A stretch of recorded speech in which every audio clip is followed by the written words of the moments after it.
오늘은 거룩을 오해한 사람들이라는 제목으로 하나님 말씀을 나누려고 합니다. 우리의 영혼 그리고 성도들의 삶의 전 영역 속에 우리를 가장 괴롭게 하는 것은 바로 죄였습니다. 죄.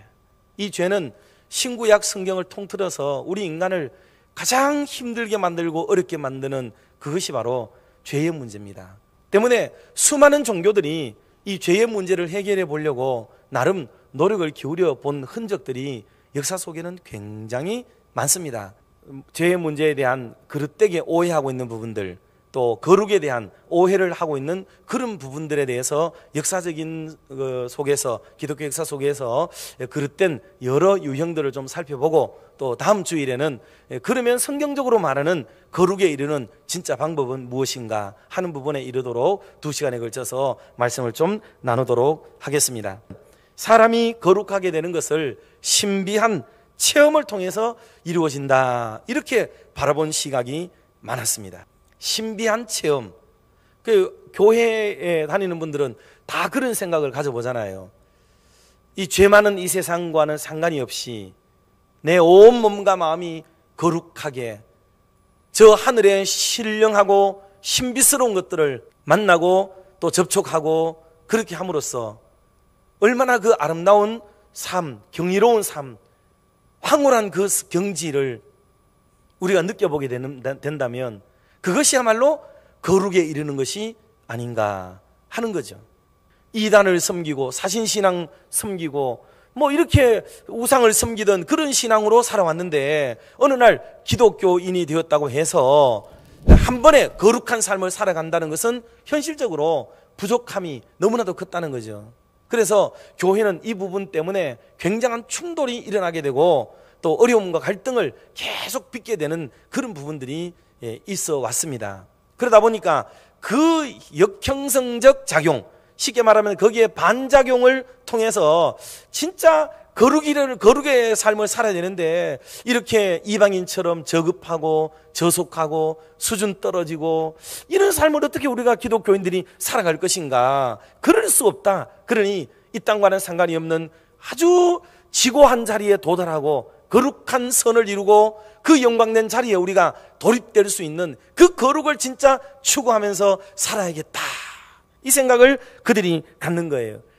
오늘날도 교회가 이 거룩을 강조를 하는데 여러분 거룩한 삶을 여러분 살아보셨습니까? 이런 신비스러운 삶을 경험해 보셨나요? 이쯤 돼야 거룩하다고 말했다고요. 그분들은 이쯤 되는 삶을 살아야 적어도 거룩하다고 그러지, 뭐 우리의 일상 속에 뭐 남들보다 조금 우위에 있고 조금 뛰어나고 뭐 그렇게 살면서 내가 거룩하다 하는 말을 우리가 쉽게 하기는 좀 어렵다. 역사 속에 너무나도 많은 분들은 이 정도의 깊이 있는 거룩을 추구하면서 살아온 흔적들이 너무나도 많았다 하는 거예요. 이들은 한마디로 교회의 복음이라든가 제도라든가 의식이라든가 이런 것들은 아무것도 중요하게 여기지 않았어요. 오직 성령에 의해서 그 깊은 단계, 높은 경지에 도달하려고 하는 거죠. 여러분, 이것은 바람직한 것은 아니에요.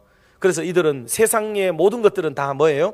거룩을 방해하는 것들이죠. 거룩을 방해하는 것들이니까 조용한 시간, 세상의 어떤 방해도 받지 않고 세상과의 어떤 교제와 모든 것들을 단절하고 오직 자기들의 경건하고 깨끗한 삶만을 위해서 살아가는 쪽으로 방향을 설정해서 이 신비스러움 체험하겠다 하는 쪽으로 이 거룩을 추구해가는 사람들을 일컫습니다. 이것은 옳은 것이 아니에요. 그리고 이들은 생각할 때에 사람이 죄가 문제가 아니고 죄는 결과로 나타났고 죄를 왜 짓게 되느냐? 연약함 때문에 나타났다. 그러니 연약함을 이기기 위한 노력, 그러니 아예 그 죄가 될 만한 것들과의 접촉과 관계, 상관 이런 것들을 완전히 끊어버리는 고립된 삶을 추구하면서 살아가려고 하는 그런 일이 벌어지게 된다, 그 말이죠. 자, 두 번째로는 금욕 생활을 통해 가지고 역시 거룩에 이르려고 노력을 기울이는 게 있어요. 맥락이 비슷한 것도 있지만 이분들이 원하는 것은 아까 말한 분들은 신비적인 체험, 경이로운 황홀경에 들어가야 비로소 거룩하게 되었다 한다고 본다면, 이분들은 반대로 저급하고 수준 떨어지고 죄가 되는 모든 것들로부터 아예 단절하고 끊어버리는 삶을 살아야 되겠다, 그제서야 우리는 거룩해질 수 있다라고 여기는 그런 사람들이라고 볼 수가 있습니다. 그들은 경건한 삶이 목적이 아니고 아예 금욕 자체가 나중에는 목적이 돼요. 목적적 인생이 살게 되어지고 복음화 시켜야 될 세상이 자기들이 그리스도의 말씀으로 저 썩어져가고 부패하고 타락한 세상을 변화시키고 하나님 앞에 도로도로 만드는 이런 역사적인 사명을 감당해야 될 이 책임을 다 망가뜨려버리고 하지 않은 채 자기들은 전부 해피의 삶을 사는 이런 쪽으로 가버리기 때문에 이 수도원 운동은 바람직한 운동이라고 볼 수는 없다 하는 결론에 종교개혁자들이 이 부분을 다 밝혀내게 된 것입니다.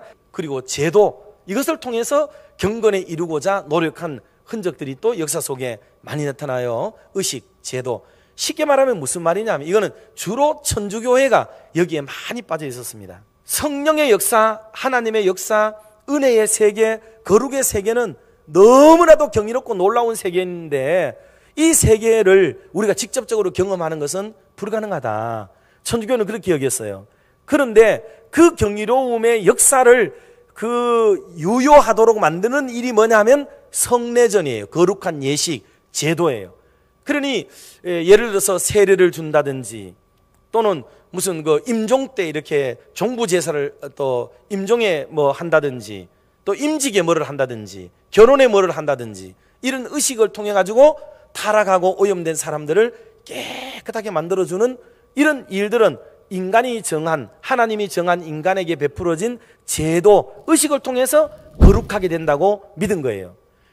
여러분, 우리가 신앙생활 하다 보면 이 딜레마에 빠지게 된다고 해요. 교회 안에서 거룩이라는 단어 앞에서 우리는 어떤 사람들을 얼마나 많이 이렇게 다른 사람에 대해서 공동체를 깨끗하게 하고자 한다는 이 생각 때문에 그 딜레마에 빠져가지고 그 교회를 오히려 힘들게 만들고 어렵게 만드는 것은 바로 그 사람들이 될 가능성이 이 교회사 속에 너무나도 많이 나타났다는 것을 잊지 말아야만 되는 것입니다.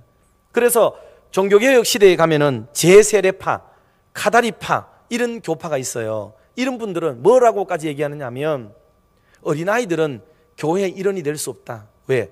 자기가 성숙한 믿음의 고백을 할 수 있지 못하기 때문에 어린아이들은 교회의 멤버가 될 수 없다. 애들은 다 제외시켰어요. 지금 만약에 그랬다면 난리가 나겠죠.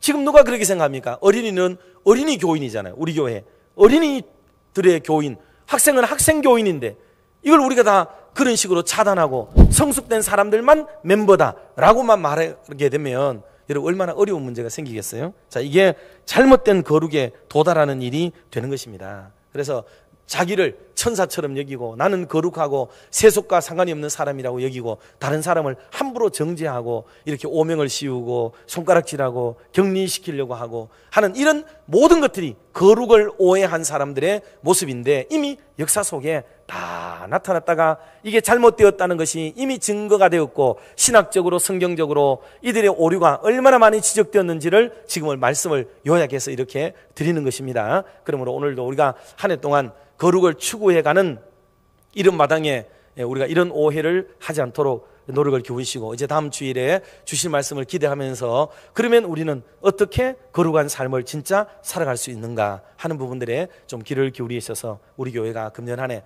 정말 하나님이 기뻐하시는 아름다운 교회로 진일보하게 되어지는 은혜가 가득하기를 주님의 이름으로 축원합니다.